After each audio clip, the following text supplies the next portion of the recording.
باپ ایک ایسا سائبان شفقت ہے جس کے سائے میں اولاد پروان چڑھتی ہے۔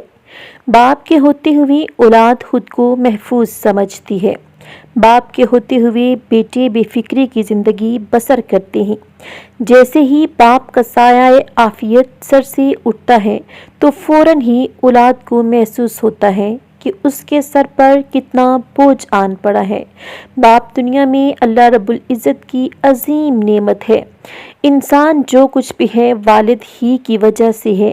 والد اپنی اولاد کی پرورش کے لیے اپنی جان تک لڑا دیتا ہے۔ وہ اپنی ساری زندگی اولاد کی راحت رسانی میں صرف کر دیتا ہے۔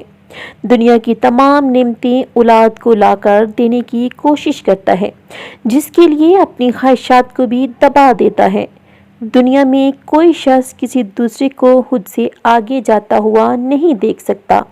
کسی دوسرے کو خود سے زیادہ ترقی کرتا ہوا دیکھ کر شاید ہی کوئی خوش ہو، لیکن والد کی شخصیت ایسی ہے کہ وہ چاہتا ہے اس کی اولاد اس سے آگے بڑھے۔ وہ بچوں کو ترقی کرتا ہوا دیکھ کر پھولا نہیں سماتا، خود اپنے بچوں کے بہترین مستقبل کے لیے کوشش کرتا ہے۔ وہ چاہتا ہے کہ جو کام میں نہیں کر سکا میرے بچے کریں۔ والد ایک ایسا مقدس محافظ ہے جو ساری زندگی اولاد کی نگہبانی کرتا ہے۔